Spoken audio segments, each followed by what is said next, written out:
ఈరోజు ఇక్కడ కడప రాజ్ ఫంక్షన్ హాల్లో ఛాత్రోంకి గూంజ్ అనే కార్యక్రమము అఖిల భారత కాంగ్రెస్ కమిటీ ద్వారా ఆదేశాలు ఇవ్వడం వలన కడప కాంగ్రెస్ కమిటీ నగర కాంగ్రెస్ కమిటీ అధ్యక్షుడు అయినటువంటి నేను సయ్యద్ గోస్పీరు ఈ కార్యక్రమము నాతోటి నా కమిటీ నగర కమిటీ సభ్యులు ఇన్ఛార్జీలతో కలిసి చేయడం జరిగింది. ఇక్కడ దాదాపు 300 మంది విద్యార్థులు మరియు ఇంటలెక్చువల్స్ ఇక్కడ పాల్గొనడం జరిగింది. ఇక్కడ ఈ కార్యక్రమం ముఖ్య ఉద్దేశం తెలపడం జరిగింది. ఈ కార్యక్రమంలో ఏ పార్టీ పేరు ఎత్తకుండా, ప్రభుత్వం అనే పదం కూడా వాడకుండా కేవలం విద్యా వ్యవస్థలో మార్పు చాలా అవసరమనే విషయాన్ని తెలపడం జరిగింది. ఈరోజు మనం చూస్తున్నాం, విద్య అనేది ఒక పేదవాడికి అందుబాటులో రావట్లేదు. పేదవాడైనప్పటికీ అతి పేదవాడైనప్పటికీ లోన్లు తీసుకోవడము, వాళ్ళ ఇండ్లు అమ్ముకోవడాలు ఇవి చేసి పిల్లలను చదివిస్తే చివరగా పేపర్ లీకులు అవి జరగడం వల్ల ఆ పిల్లలు తమ ప్రాణాలు కూడా కోల్పోవడం కూడా చూస్తున్నాం. ఇవన్నీ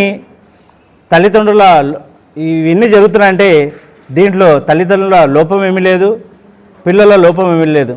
పిల్లలు చాలా మంచి జ్ఞానం గలవాళ్ళు, మంచి పట్టుదలతో వెళ్తున్నప్పటికీ కేవలం విద్యా వ్యవస్థలో లోపం వల్లనే ఇవన్నీ జరుగుతున్నాయనేది మా గలం.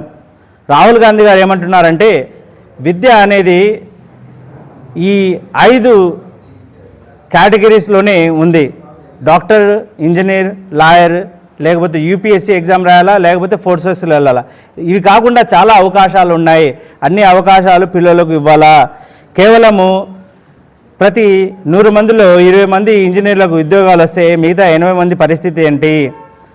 మంచి విద్య అందుకోవాలంటే సామాన్యునికి, పేదవాడికి అందుబాటులో ఎందుకు రావట్లేదు అనేది ఈ సమస్యలకు 3 పరిష్కారాలు రాహుల్ గాంధీ చెప్పినారు. అదేంటంటే, మొదటిది పిల్లలకు వాళ్ళ కళలు ప్రకారం వాళ్ళు వెళ్ళేదానికి తల్లిదండ్రులు, సమాజం, విద్యా వ్యవస్థ సహకరించాల. పిల్లలు వాళ్ళు ఏదైనా ఆథర్ కావాలంటే, ఏదన్నా మంచి ఆస్ట్రోనాట్ కావాలన్నా, పైలట్ కావాలన్నా వాళ్ళ కళల ప్రకారం తల్లిదండ్రులు కానీ సమాజం కానీ వాళ్ళకి ముందుకు తీసుకుని వెళ్ళాలా. వాళ్ళ మీద ఎటువంటి ఒత్తిడి తేకూడదు అనేది మొదటిదైతే. రెండోది, ఆ కళలు నిజమయ్యేదానికి అవకాశాలు కూడా ఎక్కడైతే పిల్లలు ఉండారో ఆ పట్టణంలో కానీ, ఆ సదుపాయాల్లో కానీ ఆ అవకాశాలకు సంబంధించి విద్యా వ్యవస్థలు ఉండాలనేదే రాహుల్ గాంధీ గారి రెండవ నియమం.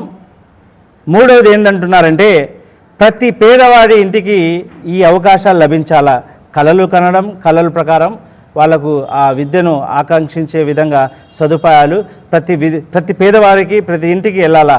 ఈ అవకాశం వెళ్ళాలా అంటే తక్కువ ఖర్చుతో వెళ్ళాలా. ఈరోజు మనం చూస్తున్నాము, ఏదైతే నీట్ ఎగ్జామ్ కోసం ఎన్రోల్మెంట్ చేసుకుంటున్నారో ఆ ఫీజు మొత్తము ఎంత అవుతుందంటే 1.3,000 అంటే 1,32,000 కోట్ల రూపాయలు. అది ఎంత ఉందంటే మన విద్యా మినిస్టర్కు ఒక సంవత్సరం, భారతదేశం యొక్క విద్యా మినిస్ట్రీకి 1,40,000 కోట్లు ఇస్తున్నాము, దానికి సమానంగా ఉంది. అదేవిధంగా 10th క్లాస్ ఎగ్జామ్ గురించి కానీ, ఆర్ఆర్బి గురించి కానీ, అదేవిధంగా ఆర్ఆర్బితో పాటు నీట్ కానీ, అదేవిధంగా ఐఐటిజీ కానీ, అదేవిధంగా ఇవన్నీ తీసుకుని వెళ్తే ఇవన్నీ 3,50,000 కోట్లు దీని ఆదాయము కేవలము ఈ ఎగ్జామ్స్ వల్లనే ప్రభుత్వానికి వెళ్తే ఆ డబ్బు మొత్తము కేంద్ర ప్రభుత్వము 4-5 మినిస్ట్రీలకు ఇస్తుంది.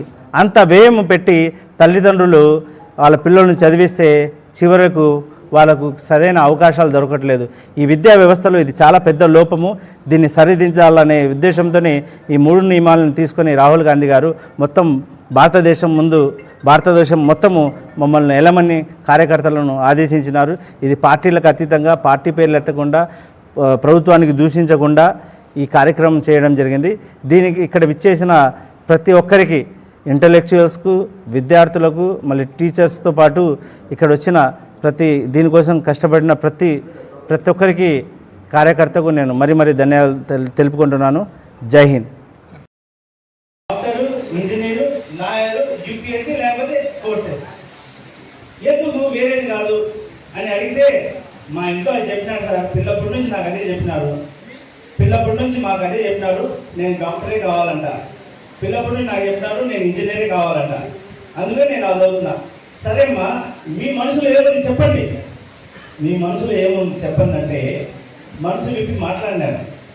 అప్పుడు ఏం చెప్పినాడు మొదలు, నేను డాన్సర్ కావాలనుకుంటున్నా, నేను ఆస్ట్రోనాట్ కావాలనుకుంటున్నా, నేను ఆథర్ కావాలనుకుంటున్నా, నేను బాగా రాయగలన్నా. అంటే అటువంటి స్కిల్స్ను, అటువంటి ఆశలను వాళ్ళు దిగమింగి తల్లిదండ్రులు లేకపోతే సమాజం ఈ 5 చెప్తుందని ఈ 5లోనే వాళ్ళు కొట్టుమిట్టాడుతున్నారు. ఆ విషయం తెలుసుకున్నాక రాహుల్ గాంధీ అడిగినాడు, ఏమ్మా మీరు పైలట్ కారా ఎవరని అడిగినాడు ప్రధానమంత్రి. లేదు సార్ మాకు ఇష్టం లేదన్నారు. అప్పుడే రాహుల్ గాంధీ గారు పైలట్ని పెంచి ఆయన హెలికాప్టర్ పక్కన ఉంటే ఈ 4-5 మంది అమ్మాయిలను హెలికాప్టర్లో ఒక రౌండ్ వేసుకొని రండి అని చెప్పాడు. ఒక రౌండ్ వేసుకొని వచ్చినారు. అంతా చూపించండి పైనుంచి మొత్తం ఈ ఏరియా మొత్తం చూపించుకొని రండి అని చెప్తే పైలట్ మొత్తం చూపించుకొని వచ్చినాక మళ్ళీ కూర్చోబెట్టి మళ్ళీ అదే ప్రశ్న అడిగినారు రాహుల్ గాంధీ, ఏమ్మా ఇప్పుడు చెప్పండి, మీరు పైలట్ కావాలని అనుకోవట్లేదు కదా, నిజంగానే కావాలనుకోవట్లేదు. లేదు సార్, నేను ఖచ్చితంగా పైలట్ కావాలనుకున్నా, మాకు తెలియలేదు, అసలు మా ఊరికి రాలే పైలట్ కూడా అయ్యే అవకాశం ఉందని, మాకు తప్ప ఏం తెలియదు.